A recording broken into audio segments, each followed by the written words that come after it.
My first tip is to organize your time.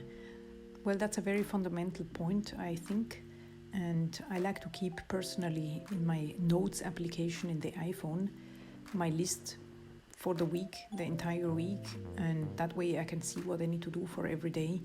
I can check mark the things I already did, and I can also add tasks on the go. This helps me also stay focused and minimize confusion. My next tip is to organize your material. That's another very important thing that you can do to minimize confusion, is to keep categories of things in different containers. I personally love see-through containers. You can see at first glance what is inside, and also you can keep track of things that you need to reorder. Like for example, these containers here, they hold my packaging material, like aluminum tins or pipette glasses. So this will help you to see whenever you need to reorder something. That's really, really practical. My next tip is to organize your recipes. This might sound a little funny, but I don't know you, but me, I always had troubles with my recipes, where to find them, and if you keep them in a book, then the book might get dirty and so forth. So I laminate mine. It's very easy to do, and then I keep them in a display, in a see-through display, and I color code my recipes according to the different categories that I'm crafting. That way I can just pull out the card that I need and have it with me, and being plastified, I know it cannot get dirty. So that's really something that works out for me. Maybe it could work out for you too. My next tip is to organize your labels. Now, for those people who sell their products, you have product labels that you add to your products that you're making in the back or in the front, sometimes both of them. And I find this system with these drawers really, really helpful, because you can just pull out the drawer and then you have whatever you need without having to go through a bunch of papers and going crazy if you don't find the thing that you're looking for. And that way you also can see if you need to reprint something. I have a similar system for other labels that I'm using, like my thank you labels or my batch number labels or my address stickers. This is something that helps me to keep order. Organize your colorants is my next tip.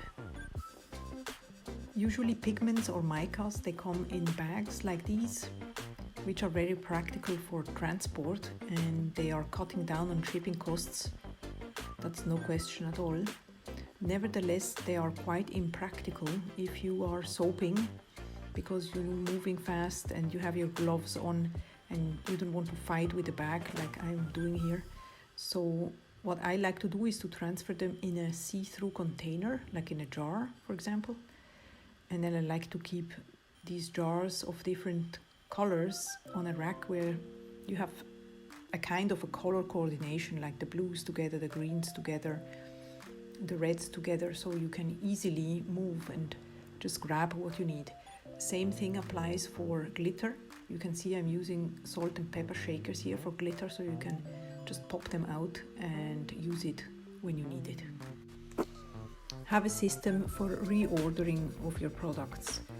This is something that I find really important, especially when you have many ingredients that come from different kind of suppliers, and then you need to keep track of what it is that you exactly need to reorder once you make one order, because you don't want to place an order repeatedly. Like you have one supplier, you place one order and you have everything what you need. So I like to keep the new ingredients in a different space, and the moment I take out that new bottle, for example here, bottle of fragrance oil, that moment I write it down on a list, and that way next time I'm placing an order with that specific supplier, I remember what it is that I need to reorder, and that is really something that helps me. Recycle when possible. So oftentimes whenever I get an order from a supplier, like ingredients, then you have a lot of packaging material coming with it. Like for example, plastic bubble wrap or other types of packaging material. And I like to keep it so I can reuse it whenever I have to ship to my own customers. Also the boxes can be reused, by the way. Why not? And these types here of packaging material, this is like paper, which is good as well. So I keep a big box and then I just dump it in there. And also these containers coming out here, I think this is shea butter, that can also be reused if you need to put something inside. And why not? And then I just keep them underneath my packaging area. So I have my packing peanuts, and then I have this big box here with all the bubble wrap and other stuff that I can just reuse. And that comes in really handy. Same thing applies for other containers, like for example here, these boxes, they come with glycerin soap base and they are very handy. They have also a lid on it, so you can just My next tip is to declutter. Now I know that this can be a very delicate point and some people will really hate me for this, but believe me, you will be amazed how many things you have sitting around that you don't actually really use. And I don't want to say that it doesn't happen to me. It happens to me all the time, and I think it happens to many other people, to all of us, or most of us. But really, the fact of just going through regularly and really think about, is it something I really need? Or is it something that is just sitting there with no purpose at all? You know, and just the fact of getting rid of stuff that you don't need will give you additional space, obviously, you know, additional space because you get rid of it, but it will also give you additional space, like mentally you will see that you immediately start reorganize maybe your space, or you have new ideas of what you could do. Maybe you find things that you really need and then you can use them and get creative with it. So I like to do this whenever I can, you know, of course not just with soaping material, but in general with everything. And I recommend to do this regularly with your clothes, with your kitchen, pantry, your bathroom, you know, whenever you have the possibility to do this. Believe me, it is such a therapeutic process and you will feel so relieved.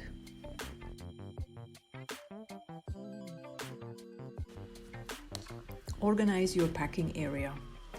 This is something that really helped me a lot to keep all my items that I need for shipping or even to make gift boxes in one place and always at hand.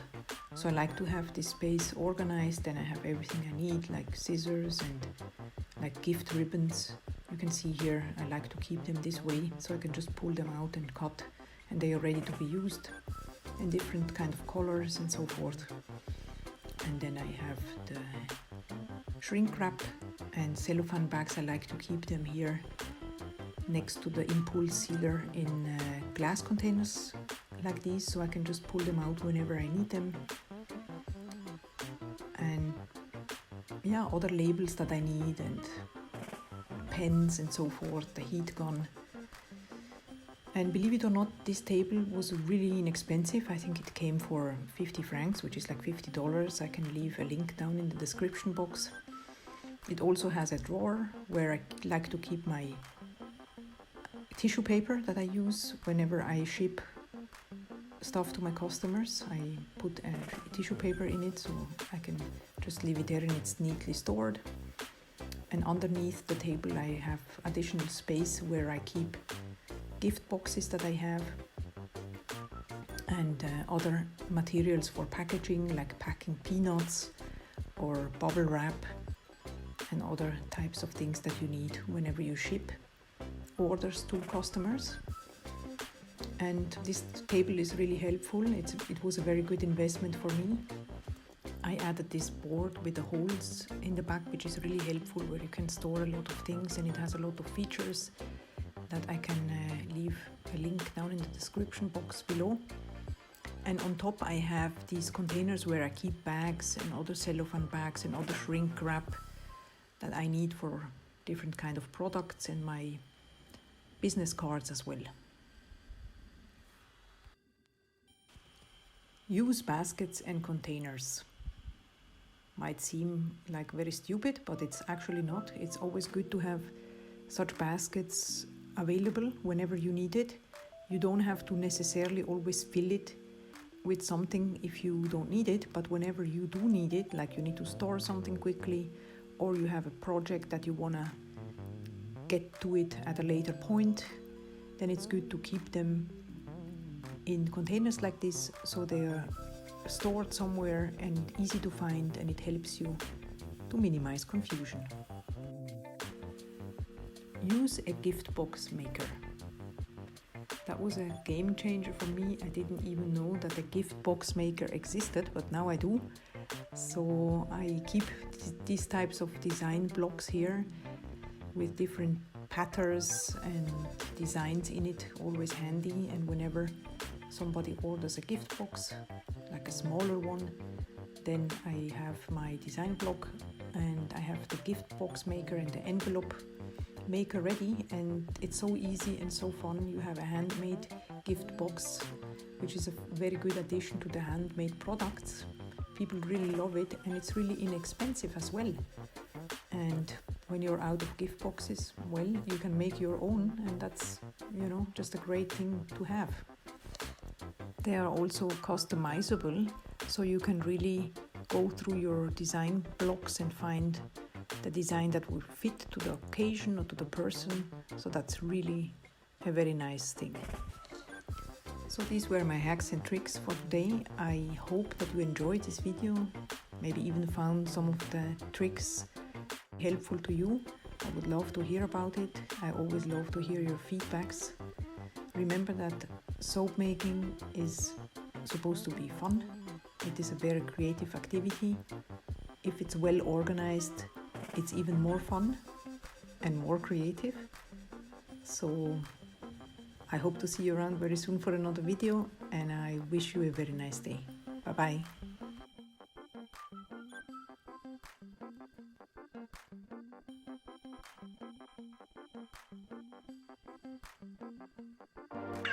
bye.